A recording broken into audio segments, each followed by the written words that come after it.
Assalamualaikum warahmatullahi wabarakatuh. Alhamdulillah wa syukru ala ni'amillah amma ba'du.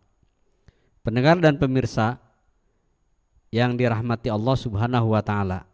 Ketika kita mendengar kata investasi, pasti yang pertama terbesit dalam benak kita adalah tabungan uang dalam sebuah perusahaan untuk mendapatkan laba dalam waktu tertentu. Namun nyatanya investasi tak hanya tentang uang. Memiliki anak soleh merupakan investasi yang sangat dinamakan oleh orang tua sebagai tabungan di dunia maupun di akhirat. Memiliki keturunan yang soleh dapat menyelamatkan kehidupan orang tua baik dunia maupun akhirat. Anak soleh itu aset yang berharga. Tentu bersama Ustadz Roja Syahrul Hikmah, pimpinan Pondok Pesantren Tahfidz Quran Amanah Ummah. Seperti apa pendengar? Kita langsung bersama Ustadz Roja Syahrul Hikmah. Ustadz luar biasa ya, ketika kita berbicara anak soleh itu investasi. Tetapi sebenarnya tidak mudah juga sih ya, ketika kita ingin mendapatkan anak yang soleh. Tapi ada yang paling mudah, Tad. Jadikan kasih nama anak kita si soleh. Diberewe ngaranna si soleh, jadi anak soleh. Ya betul. Nah, tapi tidak semudah itu ya tadi. Seperti apa, Tad? Ya, terima kasih. Bismillahirrahmanirrahim. Hamdan wa syukran lillah, salatan wa salaman ala rasulillah Muhammadin ibni Abdillah wa ala alihi wa sahbihi wa mawala. Wala haula wala quwata illa billah. Pemirsa yang berbahagia yang dimuliakan oleh Allah Subhanahu wa taala, pada kesempatan kali ini kita akan berbicara tentang anak adalah investasi. Berbicara tentang anak ketika dibicarakan kepada orang tua, umumnya orang tua pasti sangat mengharapkan mempunyai anak yang solih dan solihah. Kenapa demikian? Karena anak adalah aset, anak adalah investasi.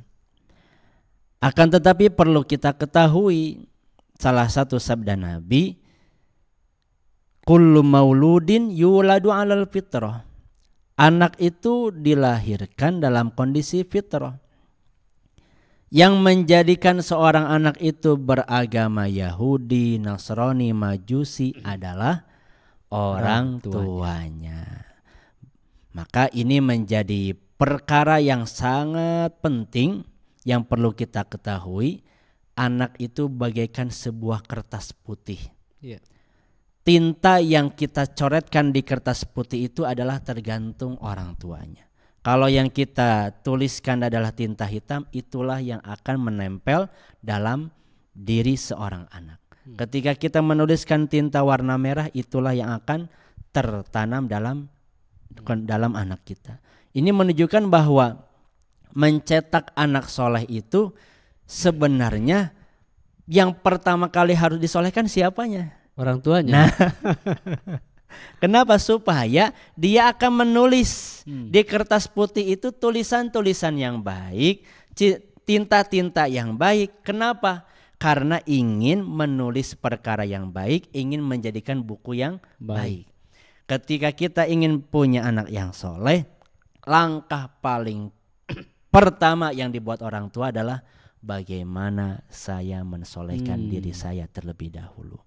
Kenapa? Jangan sampai ada cerita, nak sholat udah adzan maghrib, anaknya berangkat, bapaknya tidak. Nah, justru yang perlu diajarkan, nak yuk kita bareng-bareng berangkat sholat. Nah, ini kembali kepada berarti ketika kita ada sebuah keinginan menjadikan anak yang soleh, pertama kali kita solehkan terlebih dahulu diri kita. Kemudian berbicara soleh. Soleh itu apa sih? Terkadang kalau kita kembalikan kepada setiap orang, maka setiap orang akan punya persepsi Masing-masing. Kita tanya kepada ibu ini, ibu anaknya soleh henteu? Soleh. Barangkali abdi mah lamun awal bulan teh ngirim artos sekian digit. Waduh, eta barangkali meni soleh pisan da. Tanya lagi ibu yang lain, ibu barangkali soleh? Soleh. Barangkali abdi mah lamun ngalongok ka dieu teh eta cacanakeun, aduh dugi pinuh kayak mobil. Nah, ternyata ketika soleh itu kita pasrahkan kepada setiap orang, maka setiap orang akan berbeda-beda definisi dari kata-kata soleh. Akan tetapi dalam sebuah kitab yang disampaikan oleh ulama, apa itu soleh? Al-qaim bihuquqillah wal qaim bihuquqi ibadillah. Apa kategori soleh? Soleh adalah seorang hamba yang dia mengerti dan menjalankan hak-haknya dia kepada yang menciptakan dia, yaitu Allah Subhanahu wa ta'ala. Dan kategori soleh yang kedua adalah dia mengetahui dan menunaikan hak-haknya kepada sesama manusia. Maka orang yang punya dua kategori ini, dia layak disebut soleh. Dia hubungan baik kepada Allah Subhanahu wa ta'ala dan hubungan baik kepada sesama. Ada sebagian orang yang baik hubungannya, ibadahnya rajin, ternyata tidak baik hubungan kepada manusia. Ada orang yang sosialnya bagus sekali, ternyata ibadahnya kurang. Kenapa ada rujukan dua poin ini? Itulah yang dibuat oleh Nabi Muhammad sallallahu alaihi wasallam. Beliau ibadahnya luar biasa, akhlaknya luar biasa. Di antara salah satu cerita akhlak baginda Nabi yang luar biasa, Nabi punya khodim namanya Sayyidina Anas. Di saat Sayyidina Anas mengabdi kepada Nabi, melayani Nabi di umur masih muda, sekitar umur 7 atau 10 tahun. Maka suatu saat Nabi memerintahkan Sayyidina Anas, wahai Anas, tolong kamu belikan ini dan itu. Berangkatlah Anas yang dia saat itu masih kecil. Maka dinanti-nanti oleh Nabi, kok nggak datang-datang Sayyidina Anas ini. Maka Nabi menyusul di tengah-tengah jalan, maka terlihat Sayyidina Anas yang di saat itu menjadi pelayan lagi main sama teman-teman, sama anak-anak yang lain, lagi main-main aja, main permainan. Maka Nabi punya akhlak yang begitu indah, tidak memarahi. Justru Nabi ngapempenan dari belakang, tangannya menutupi kedua mata Sayyidina Anas. Maka Sayyidina Anas, ini siapa, ini siapa, ini siapa? Ayo siapa, kata Nabi. Oh, ini Nabi Allah. Maka dibuka, wah. Maka Nabi berkata, Anas, kamu kan tadi saya suruh beli ini dan itu, kenapa?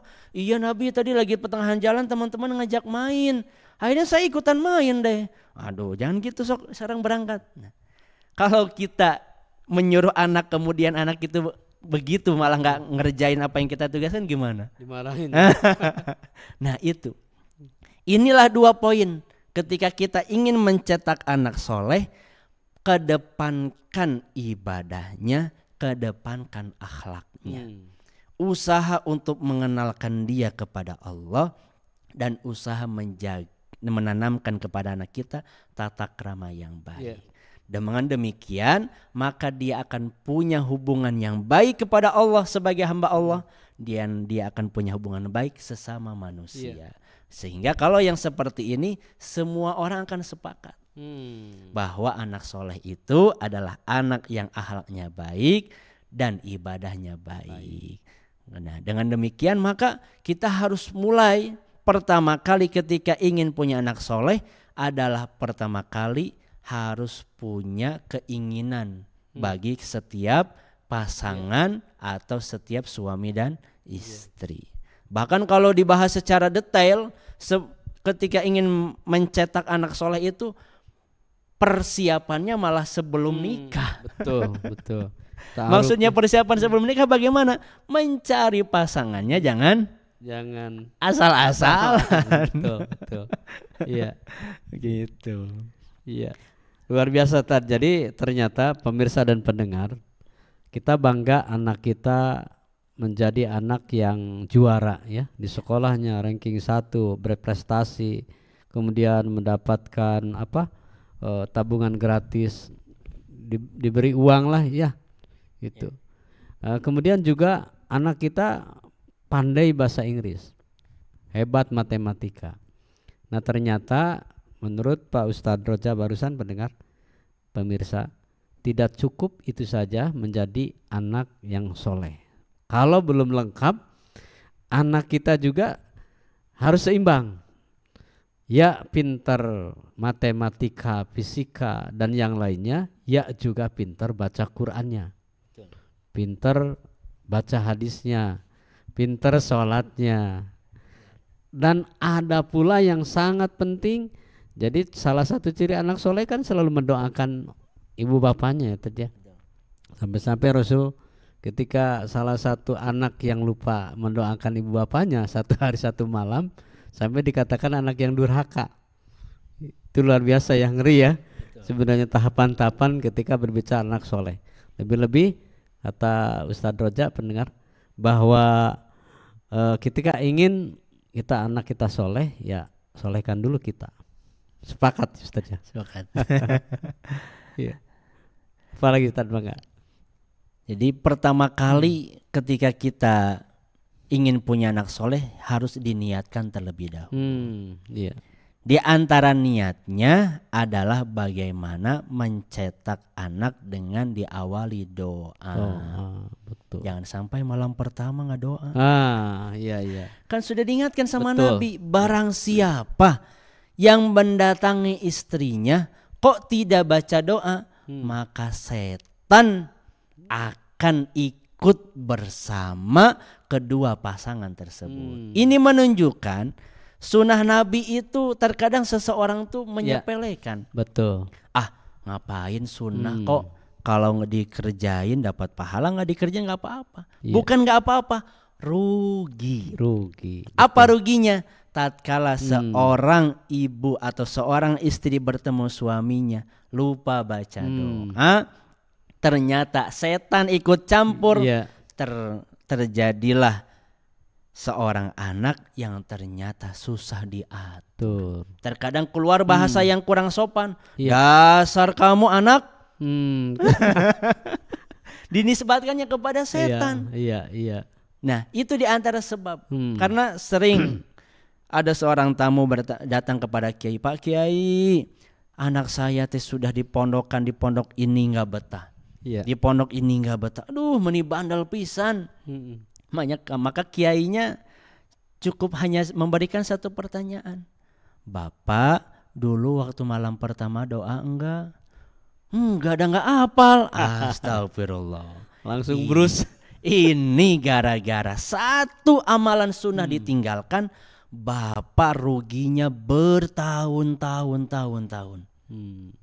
Bukan hanya setahun, bertahun-tahun. Kalau tidak segera taubat, tidak segera mengarahkan anaknya dalam kebaikan. Maka ini menjadi hal yang penting.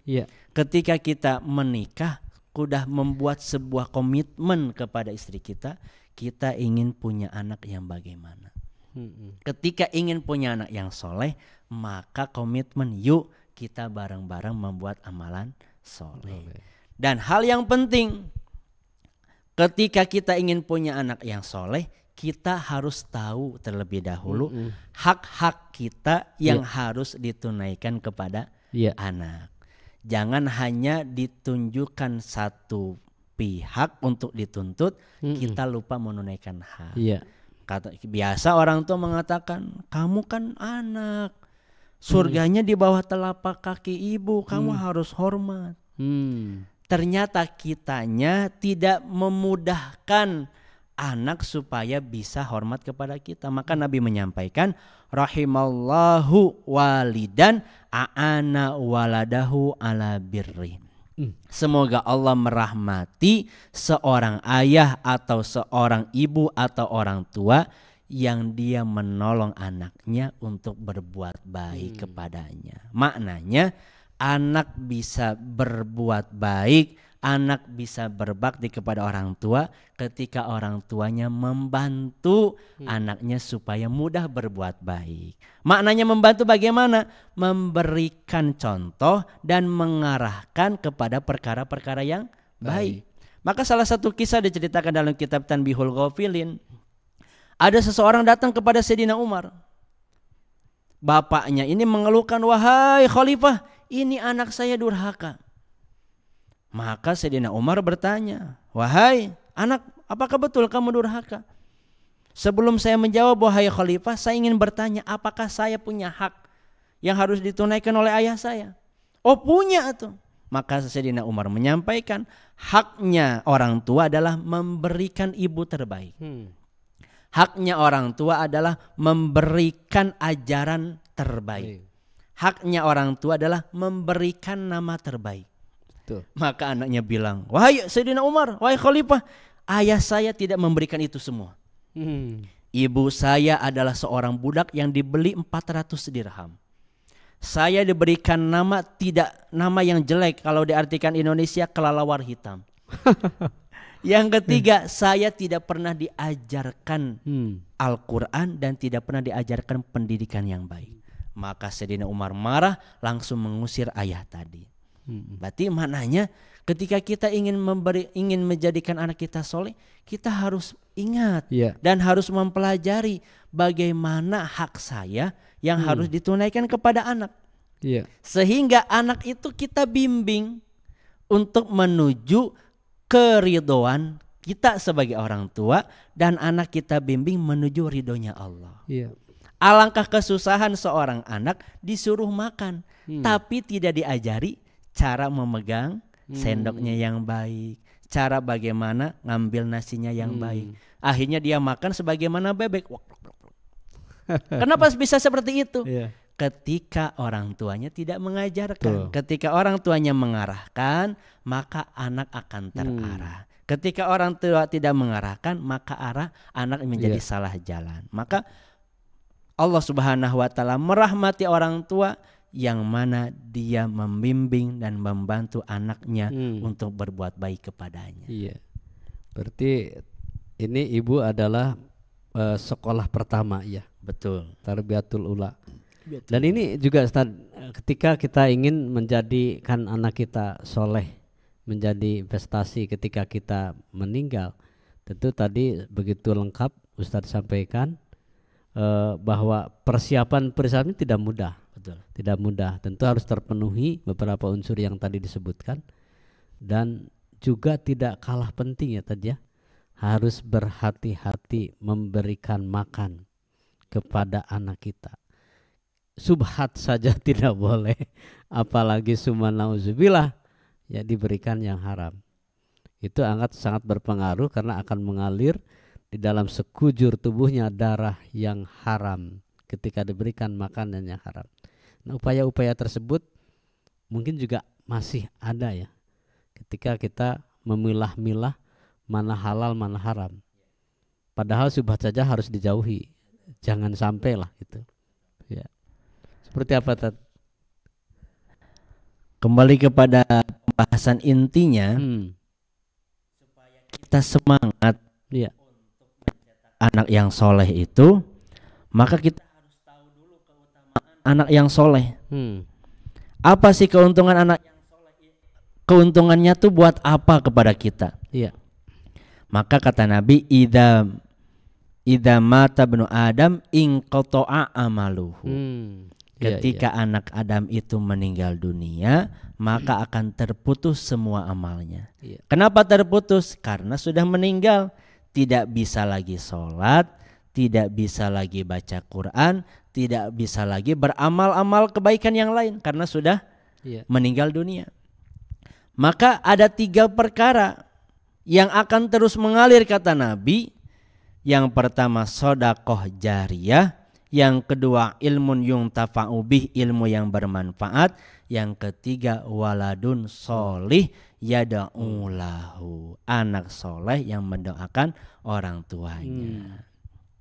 Nah, kira-kira kita yang menjadi orang tua, kalau lah sudah meninggal dunia, anaknya ingin bagaimana. Apakah cuma datang ke kuburan, selfie, foto dengan emoticon menangis, kemudian pulang. Kenapa nggak baca Al-Quran? Ya gimana, emang nggak bisa baca Quran? Itu kami menyaksikan sendiri ketika selepas Idul Fitri, biasa kami ziarah ke makam ayah. Maka sebagian orang itu, Masya Allah, dia hanya diam, terkadang hanya foto, terkadang hanya video call sama saudaranya yang jauh, dan pencitraan aja ya.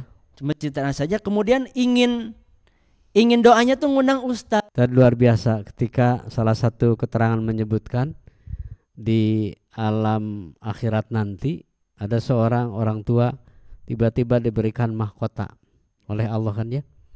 Begitu kagetnya, mahkota apa ya Ya Allah, ini kami berikan kepada saya. Wah, ini cerita yang menarik yang menjadi motivasi bagi orang tua ketika punya anak yang soleh. Ternyata mahkota tersebut ibunya mungkin biasa-biasa ya, menganjurkan mengantarkan anaknya ke pesantren, tahfidz Quran. Dia menjadi hafizah, kemudian luar biasa. Itu mungkin di dunia biasa-biasa, mungkin itu. Tapi ternyata subhanallah, inilah panen terbesar bagi seorang orang tua punya anak yang soleh itu aja. Para pemirsa yang dimuliakan oleh Allah Subhanahu wa taala, perlu kita tanamkan kembali bahwa punya anak soleh itu sangat bermanfaat. Bermanfaat di dunia dan bermanfaat sampai akhirat. Maka judul ini diangkat dengan tema anak soleh adalah investasi. Kenapa demikian? Karena ketika kita punya anak, kemudian anak kita tidak baik, kalau bahasa Sundanya bandel, maka kita akan dibuat menangis di dunia sebelum kita menangis di akhirat. Maka ulama menyampaikan, menangislah sekarang anak, menangislah ibu dan bapak karena kita berpisah dengan anak, daripada nanti kita menangis karena kebandelan anak, sedangkan anak tidak dididik dengan cara yang baik. Maka para pemirsa Allah Subhanahu wa taala, kita harus meluruskan kembali mindset kita bahwa anak soleh itu penting. Dan di antara kepentingan punya anak soleh itu adalah dengan didikan yang baik.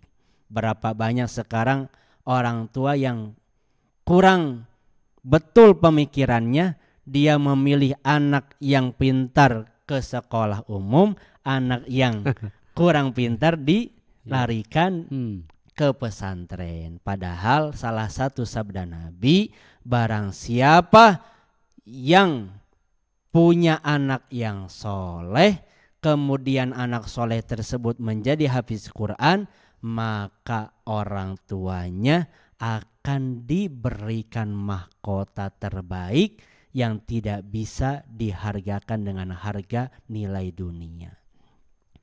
Dan di antara hadis yang lain, dalam antara hadis yang lain, kalau kita punya ahli keluarga yang hafiz Quran, maka akan menolong 10 orang dari keluarganya yang tadinya akan dimasukkan ke dalam neraka. Ini menunjukkan bahwa punya anak soleh dan hafiz Quran itu adalah perkara yang sangat penting. Maka carilah anak-anak kita yang terbaik untuk menghafalkan Al-Quranul Karim, karena fadilahnya, keutamaannya akan kita rasakan di dunia bahkan sampai akhirat, sehingga kita akan menangis sebentar di dunia karena berpisah dengan anak, tapi kita akan tersenyum-senyum di akhirat karena anak kita akan memberikan anugerah-anugerah yang besar karena dia dulu mau menghafalkan Al-Quranul Karim. Baik pendengar dan pemirsa dimanapun Anda berada, Mutiara Pagi dari Bandung bersama Ustadz Roja Sahrul Hikmah. Anak soleh itu aset yang berharga. Untuk itu jagalah anak kita, menjadikan anak kita soleh. Hati-hati lingkungan, jangan sampai setelah kita mempersiapkan anak kita menjadi anak soleh terjerumus kepada lingkungan yang kurang baik. Semoga kita selalu berdoa untuk menjadikan anak kita soleh, menyelamatkan kita dunia dan akhirat. Amin. Assalamualaikum warahmatullahi wabarakatuh.